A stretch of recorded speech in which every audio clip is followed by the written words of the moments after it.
ऐसी विज्ञान मालिक ने दी है ना, ये मनुष्य यही था। 43,20,000 वर्ष है 4 युगों में, और 3 युग तय लिए, लगभग 40,39,00,000 वर्ष जा चुके हैं एक चतुर्युगी के। तो अभी तक हम शिक्षित नहीं हुए, क्योंकि परमात्मा नहीं बनाना चाहता था आपको बेईमान, अहंकारी, अभिमानी। और अब ये शिक्षा इसलिए देनी, और ना उससे पहले कोई इसी विज्ञान बना सका जो आज बन रहे हैं। कंप्यूटर हैं, इंटरनेट सिस्टम बना दिया, मोबाइल बनवा दिया अपने बच्चों के लिए। अब ये 10 वर्ष 10 वर्ष से उड़े डूडा उठाया परमात्मा ने। ये गॉड गिवन बुद्धि है, या किसी मनुष्य स्तर की खोज नहीं है। और परमात्मा ने इसलिए दिया कि सब बच्चे मेरे इस ज्ञान को रह कर देखेंगे, प्रमाणों को मिलाएंगे, और फिर चलते फिरते काम करते करते मेरी महिमा सुना करेंगे।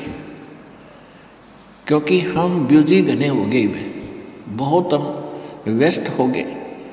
काम तो बहुत कम हो गया, क्योंकि मशीन से सब काम हो रहा है, और फिर भी हम व्यस्त इतने हैं, समय नहीं किसी के पास भगवान की 2 घड़ी भक्ति करने का। इस विज्ञान ने चक्कर काट दिया, इस माया की हवस बढ़ गई हमारे अंदर।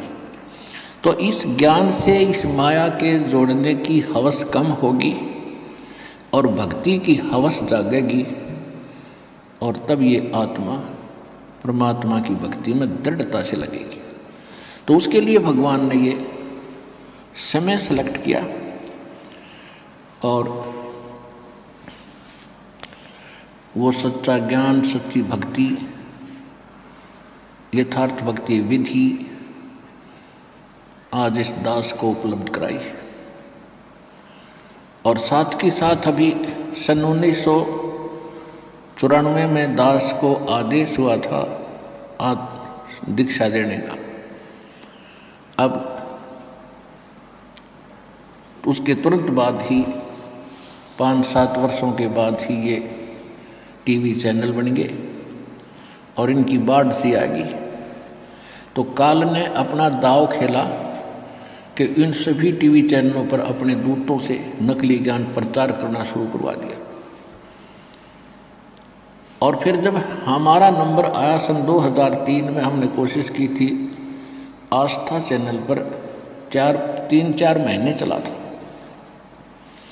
यदि उस समय ये ज्ञान 6 महीने और चल जाता, सारी उथल पुथल हो जाती, सारा विश्व जाग जाता।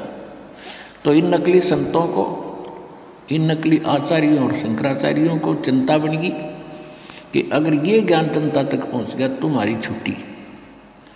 तो इससे सिद्ध है कि ये लोग भगवान नहीं चाहते, न कल्याण चाहते किसी का, केवल स्वार्थ चाहते थे। तो वो एकदम हमारा बंद करवा दिया। कोई बात नहीं। उसके बाद ऐसा कांड करवाया, क्रोथा कांड, झूठ बोल के झूठा बदनाम किया।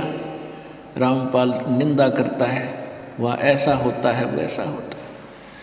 उनका उद्देश्य ये था कि इसको मिटा दे और तुम्हारी पोल ना पाट जाए और जनता का कल्याण ना हो जाए। उनका उद्देश्य यही है। लेकिन उस परमात्मा का वचन है कि ये ज्ञान पूरे विश्व में जाएगा, सारा संसार भक्ति करेगा। परमात्मा के बच्चे हैं, जो हमारा विरोध कर रहे हैं वो भी भगवान के ही बच्चे हैं, वो परमात्मा के बच्चे हैं। लेकिन इस काल उनका दुरुपयोग कर रहा है, उनके कर्म बिगाड़ रहा है। तो परमात्मा ने दया करी है। देखो, पहले से भी 1000 गुना बढ़ गया हमारी संगत भी, हमारा प्रचार भी। तो ये परमात्मा का चलाया मार्ग है, उसके एक वचन से सारे ब्रह्मांड बन गए और अपने स्थान पर घूम रहे। इनको रोक के दिखाओ वैज्ञानिक। इसी प्रकार ये परमात्मा का वचन है, उसके वचन से ये ज्ञान पूरे विश्व में जाएगा। 2 दिन आगे पीछे सबको मानना पड़ेगा, क्योंकि बहुत दिन देख लिए परमात्मा ने अपने बच्चों को तड़पते भुगतते। 3 युग दे दिए काल को, और कितना संतोष किया मालिक ने। किसी का बालक दुखी हो, माता पिता को चैन नहीं होती। अब उनको मालूम था ये दुखी हैं। सतयुग त्रेता द्वापर में भी दुखी थे, लेकिन इतने नहीं थे जितने कलयुग में हो गए।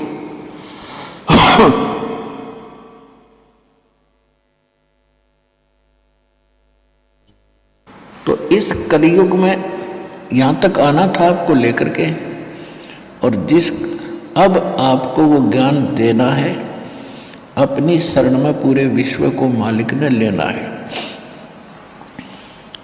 और आपका कल्याण होगा, पूरे विश्व का कल्याण होगा। ये परमात्मा का वचन है।